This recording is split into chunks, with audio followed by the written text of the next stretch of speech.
సహోదరుడు నన్ను ఒక ప్రశ్న అడిగాడు. అదేంటి అంటే, పాస్టర్ గారులకి కోపం రావచ్చా అండి అని అడిగారు. ఈరోజు ఒక మాట మీతో చెప్తాను. ఏంటి అంటే, కోర్స్ కోపం రావచ్చు, ఖచ్చితంగా కోపం రావాలి. అయితే ఈ కోపము లోక సంబంధమైనదిగా ఉండకూడదు. ఈ కోపము వారికి వచ్చే బాధ వలన ఉండకూడదండి.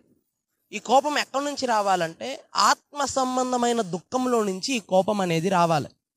ఈ ఆత్మ సంబంధమైన దుఃఖం ఎప్పుడైతే నీలో కలుగుతుందో, వారు చేస్తున్న తప్పిదము వలన కావచ్చు, వారు చేస్తున్న పాపపు క్రియలు, నీ కంటబడిన పాపపు క్రియల ద్వారా కావచ్చు, వారు పాడైపోతున్నారే అని ఒక దుఃఖము నీలో పుట్టినప్పుడు, ఆ పుట్టిన దుఃఖం వలన వచ్చే ఒక కోపము ద్వారా ఒక మనిషి మారుతాడు, ఒక మనిషి బుద్ధి మారుతుంది.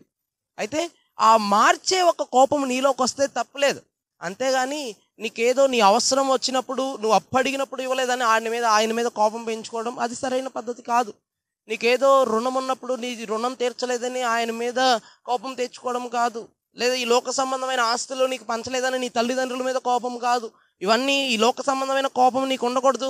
ఒక సేవకుడా, నీలో ఏ దుఃఖం అయితే వచ్చిందో, ఏ బాధ, ఈ లోక బాధ కాదు, ఈ ఆత్మీయ బాధ వలన వచ్చు దుఃఖం, ఒక మనిషి మారలేదని వచ్చిన దుఃఖం, ఇదిగో ఒక ఆత్మ పట్టబడట్లేదే అని వచ్చిన దుఃఖం, ఆ దుఃఖంలో నుండి వచ్చు కోపం వలన ఒక మనిషి మారాలి. ఆ మారిన మనసు దేవుడికి కావాలి.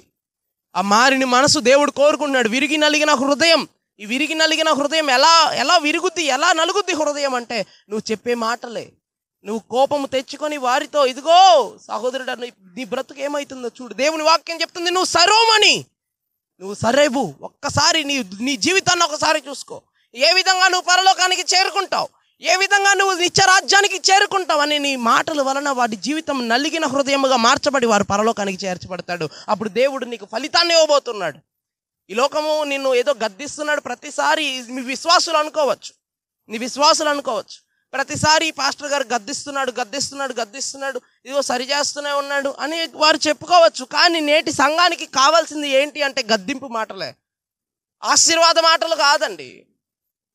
చాలామంది ఉన్నారు చెప్పేవాళ్ళు, వాళ్ళ యొక్క అవసరతల కోసము వారి సంఘానికి, ఇదిగో నువ్వు రా, దేవుడు నిన్ను ఆశీర్వదిస్తాడని చెప్తూనే ఉంటారు. కానీ ఒక మనిషి మనసు మారితేనే దేవునిలో నిజమైన ఆశీర్వాదం దాగి ఉంటుందనే మాటలు ఎవరు చెప్పరు. నువ్వు చెప్పడానికి రా, దేవుడు కోరుకునేది అదే. నీ దుఃఖంలో నుంచి ఆ మాట రావాలి.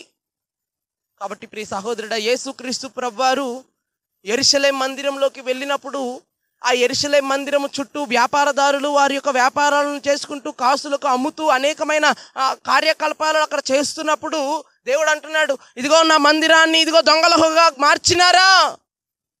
గృహ మార్చి ఈ విధంగా మీరు ఈ యొక్క నానా విధమైన వ్యాపారాలు చేస్తూ ఉన్నారని వారి మీద కోపపడినాడు యేసయ్య. ఈరోజు ఆ కోపం ఎక్కడి నుంచి వచ్చిందయ్యా అంటే, లోపల ఉన్న దుఃఖం. యేసయ్యకు కలిగిన దుఃఖం వలన ఆ కోపం వచ్చి, ఇదిగో అక్కడ ఉన్న ప్రతి ఒక్కరి యొక్క వ్యాపారాలను ధ్వంసం చేసినాడు. ఈరోజు మీతో కూడా చెప్తూ ఉన్నాను, నీ కోపము ఎలా రేపబడాలి అంటే, ఇదిగో అపవాది క్రియలు నీ సంఘాన్ని పట్టి పీడిస్తున్నాయేమో, అపవాది చేష్టలు, వాడి యొక్క పాపపు క్రియలు నీ సంఘంలో సభ్యులను పట్టి పీడిస్తున్నాయేమో, వాడిని బయటికి లాగి పునాదులతో సహా పెకిలించే కోపం నీలో రేపబడాలి. వాడితో మనం యుద్ధం చేస్తున్నాం. దేవుడు అంటున్నాడు, ఇదిగో లోకనాథులు, ఇదిగో ఈ లోకముతో నువ్వు పోరాడట్లే, నువ్వు పోరాడుచున్నది ఇదిగో దురాత్మల సమూహముతో మనం పోరాడుచు ఉన్నాం. శరీరులతో కాదండి, ఈ శరీరులతో మనం పోరాడట్లేదు.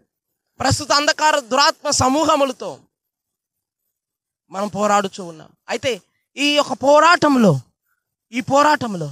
నిన్ను నీ సంఘాన్ని నీ సంఘ సభ్యుల్ని పట్టి పీడిస్తున్న ఈ పాపం అనే క్రియలు, ఈ చేష్టలు అనే క్రియలు, ఈ దురాత్మ సమూహములు, ఇవన్నిటినీ కూడా యేసయ్య ద్వారా నువ్వు వాటిని నాశనం చేసి పడేయాల, వాటిని పునాదులతో సహా పెకిలించి వేయాలి.